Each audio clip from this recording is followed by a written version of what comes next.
The moment Spencer Walsh called my security protocol's legacy paranoia, I knew I was watching a man dig his own grave with a PowerPoint presentation.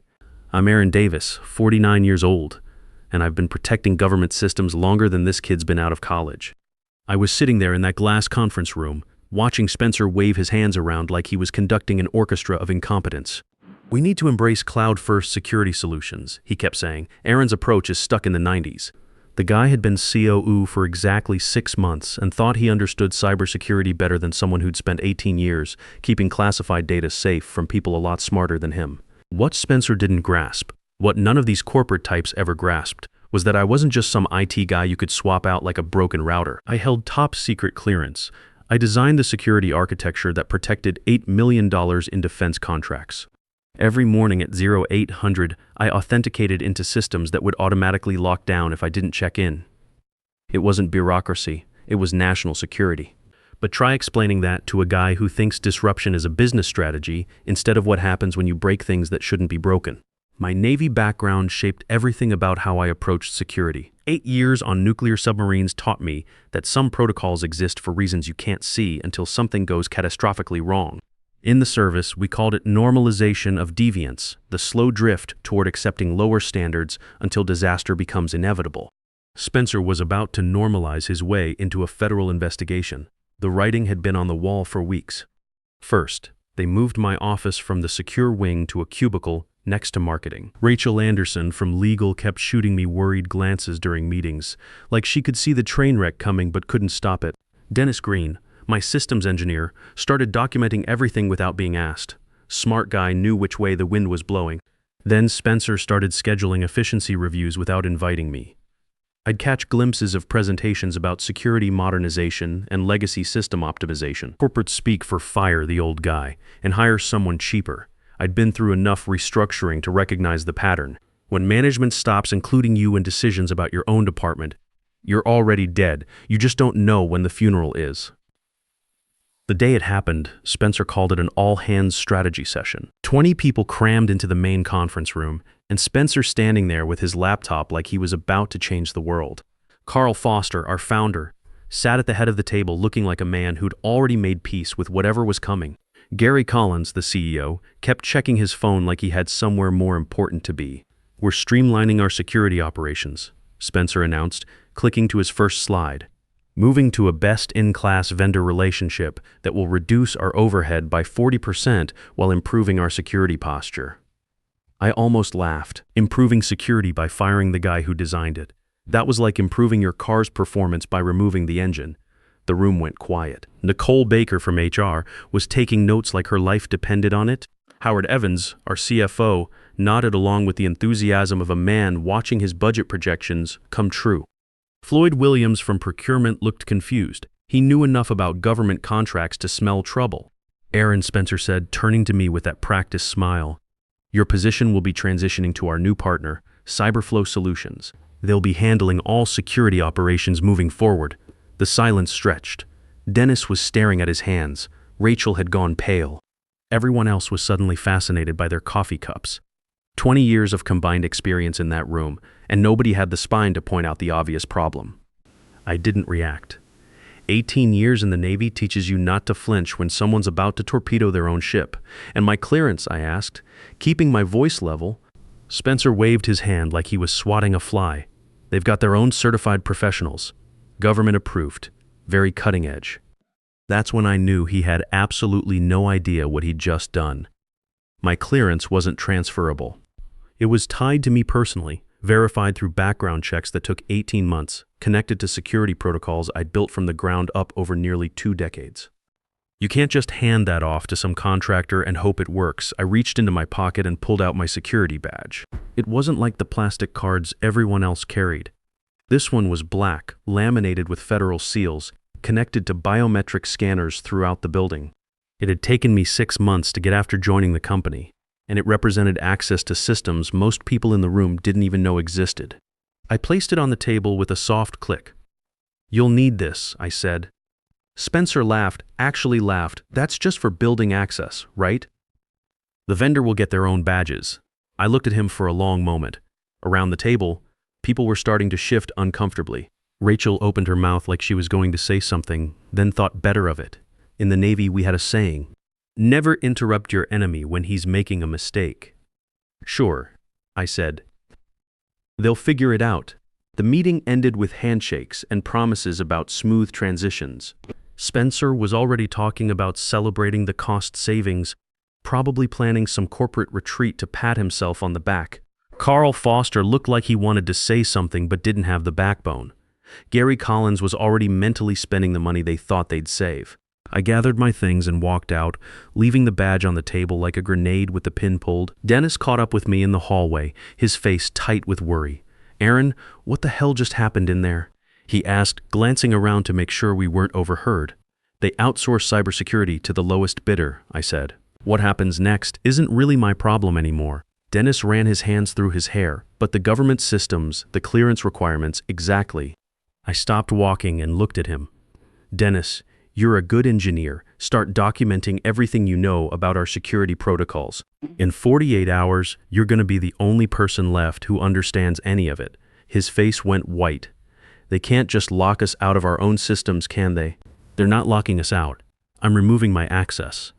There's a difference. What Spencer and the executive team didn't understand was that my security wasn't just about passwords and firewalls.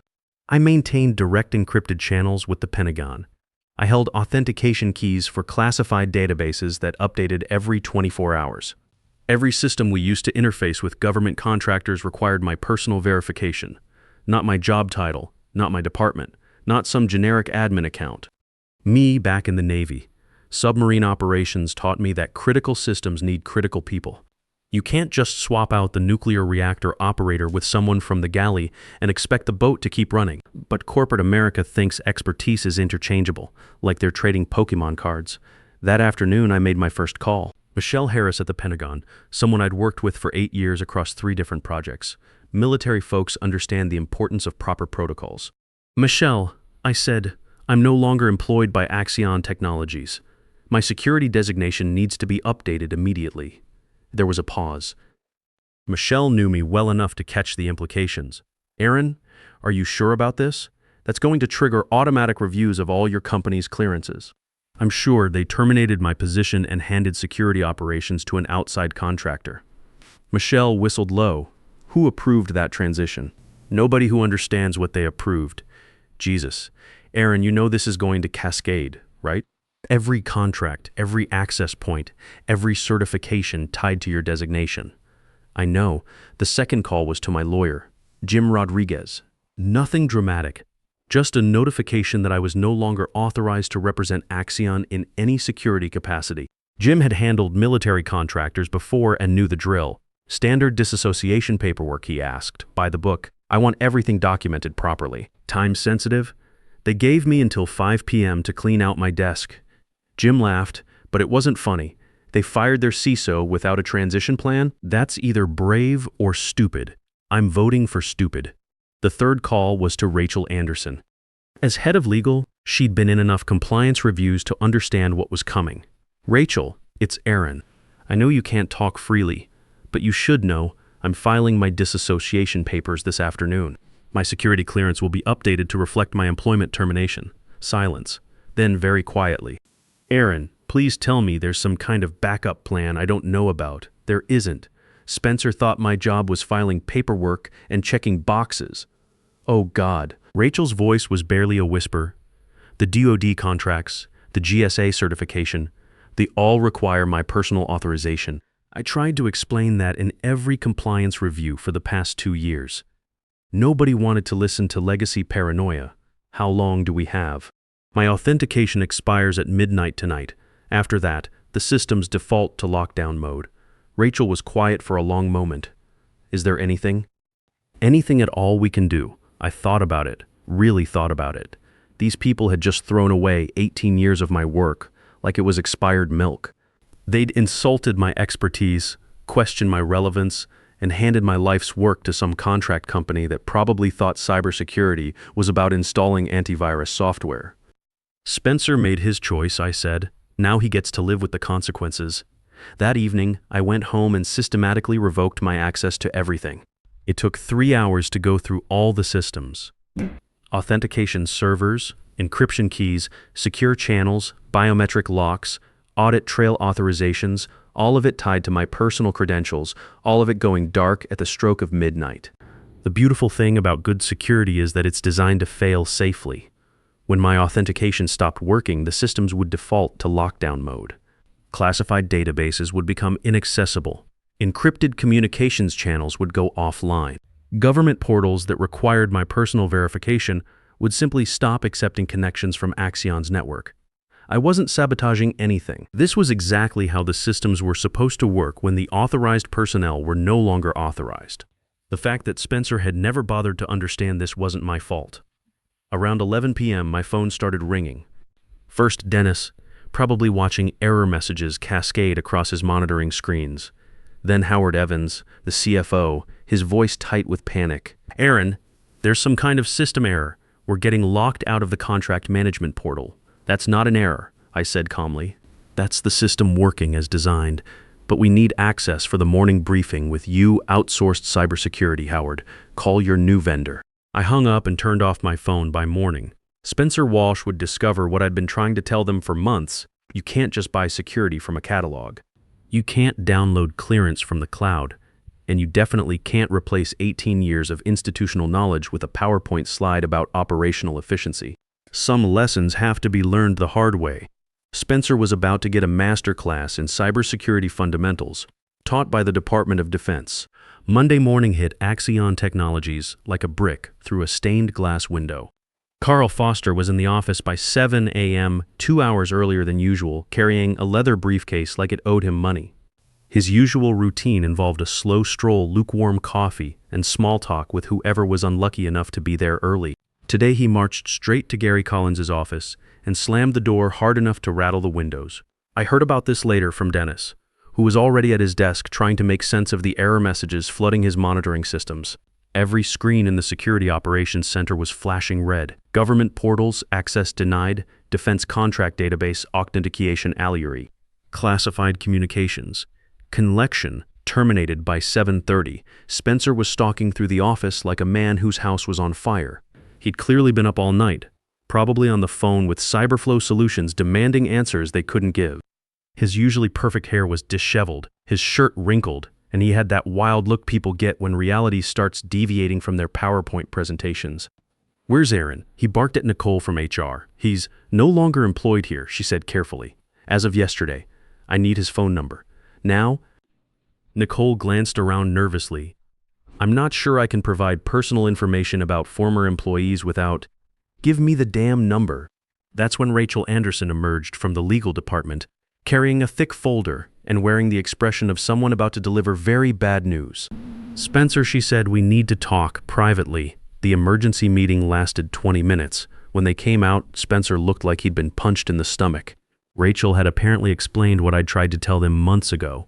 My security clearance wasn't just a job perk.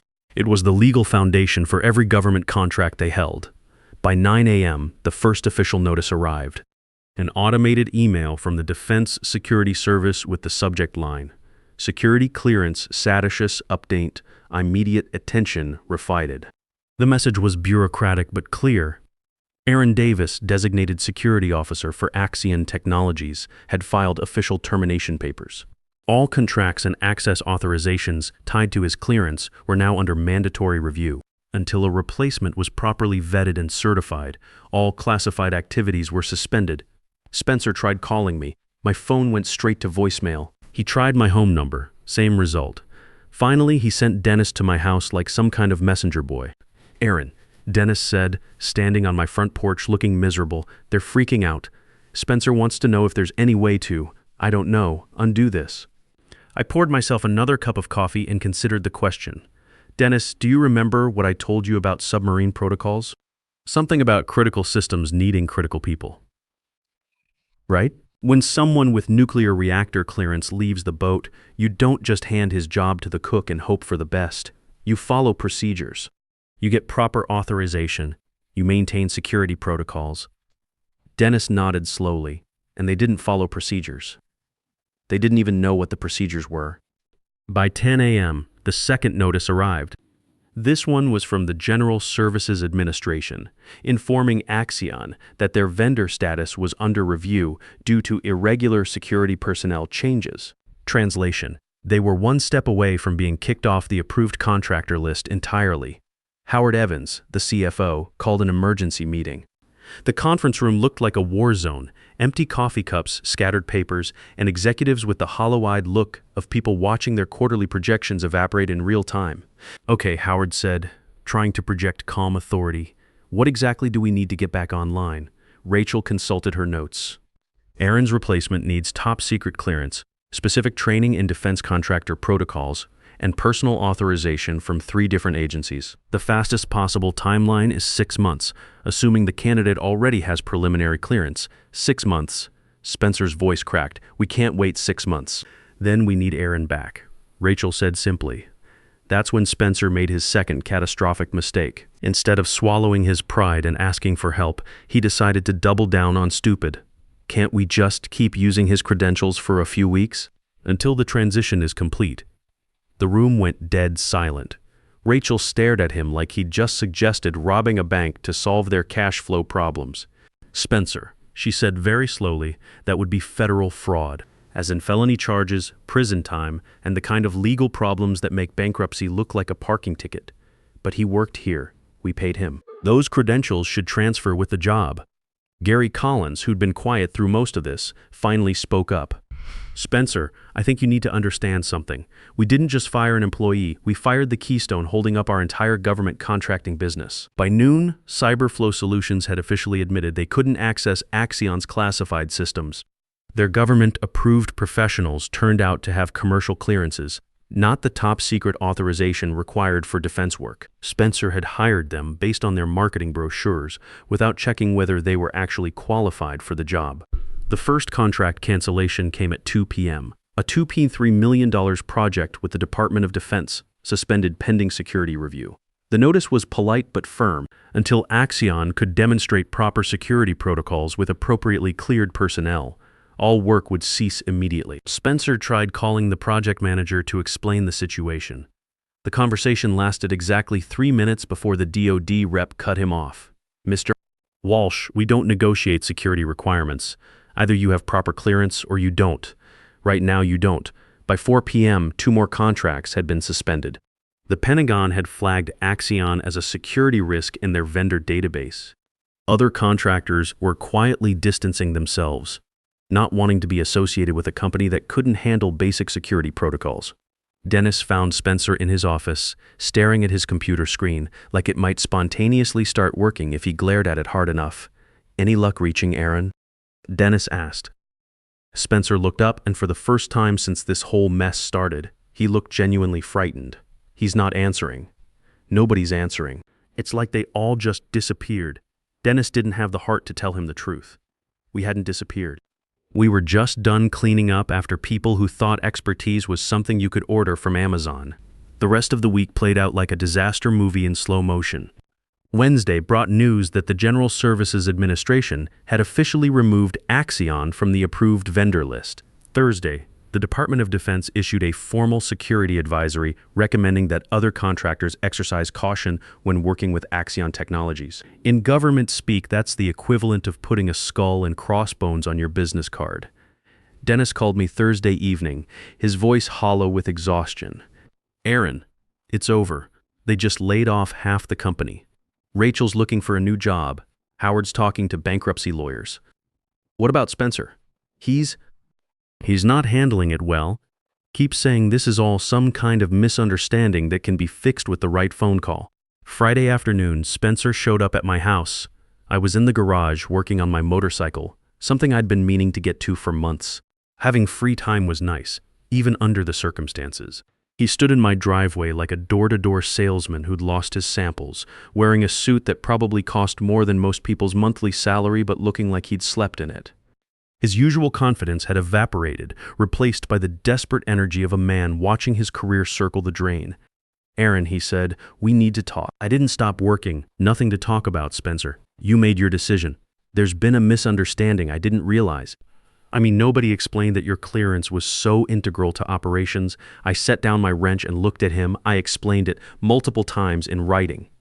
You called it legacy paranoia. His face flushed. Look, I made a mistake. I admit that, but we can fix this. I can get your position back, full salary, even a raise. Whatever you want. And my security clearance? You gonna magically restore that too? Spencer's confidence flickered. That's more complicated. But temporary measures, consulting arrangements, something to bridge the gap while we sort out the paperwork. Spencer, let me explain something to you. I stood up, wiping my hands on a shop rag. My clearance isn't a company asset. It's tied to me personally. When you fired me, you didn't just lose an employee.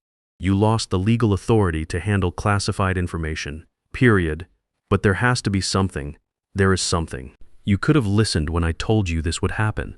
You could have planned a proper transition. You could have treated 18 years of experience with a little respect instead of dismissing it as bloated operations. Spencer's composure finally cracked. This is insane. You can't just shut down an entire company because you're angry about being fired. I didn't shut down anything, I said calmly. I removed my access to systems that required my personal authorization. The fact that you built your entire business model around something you didn't understand isn't my problem. He stared at me for a long moment, probably running through all the corporate negotiation tactics he'd learned in business school. None of them applied here, because this wasn't a negotiation. This was physics, the Pentagon investigation, he said quietly. How long will that take? Depends on what they find. Could be weeks, could be months. They're very thorough when it comes to security breaches. Security breaches, we didn't breach anything. Spencer, you handed classified data responsibilities to an uncleared contractor. In the government's eyes, that's exactly what you did. He left without another word, probably to make more phone calls to people who couldn't help him. The company folded 3 weeks later. Carl Foster lost his house trying to cover the legal expenses. Gary Collins ended up managing a car dealership in Phoenix. The Pentagon investigation found no criminal wrongdoing, just catastrophic incompetence in security management. Cyberflow Solutions quietly removed Axion from their client testimonials page. As for Spencer, he bounced around a few tech startups before settling into a marketing role at a software company in Portland. Turns out, disrupted government contracting sector doesn't look great on a resume when potential employers dig into the details. I got a new job within 2 weeks. Turned out that experienced cybersecurity professionals with active top-secret clearances are in high demand, especially ones with a track record of actually understanding what they're protecting. My new employer spent 3 hours in the interview process just verifying that I really did have all the qualifications I claimed. Refreshing change from working for people who didn't know what questions to ask. The irony wasn't lost on me. Spencer had fired me to save money and improve efficiency. Instead, he destroyed an $8 million business and put 47 people out of work, all because he couldn't tell the difference between buying software and protecting national security. 6 months later, I ran into Dennis at a security conference. He'd landed on his feet at a defense contractor that actually valued institutional knowledge. We grabbed coffee and talked about the old days at Axion. You know what bothers me? Dennis said. Spencer still doesn't understand what he did wrong. I heard through the grapevine that he tells people you sabotage the company out of spite. I shrugged. Let him think that. Some people need to believe their failures are someone else's fault. Doesn't it bother you? Being the villain in his version of the story? Dennis, in my version of the story, I'm the guy who spent 18 years keeping classified information safe from people who didn't deserve access to it. Spencer's version doesn't change that. The thing about security work is that success is invisible. Nobody notices when you prevent disasters, stop breaches, or keep sensitive information out of the wrong hands. They only notice when protection fails. Spencer had mistaken my quiet competence for dispensability, efficiency for excellence, and cost reduction for improvement. He learned the difference, the hard way, just like they always do. Some lessons can only be taught by consequences, and consequences don't care about PowerPoint presentations or quarterly projections. They just are. Spencer wanted to disrupt traditional security models without understanding what those traditions were protecting. He got his disruption, just not the kind he was hoping for. In the end, you can't disrupt physics, and cybersecurity is just applied physics. When you remove the people who understand the systems stop working, regardless of how much money you think you're saving. The most expensive lesson in business isn't the one that costs you money. It's the one that teaches you the difference between what looks important in a boardroom and what actually matters in the real world.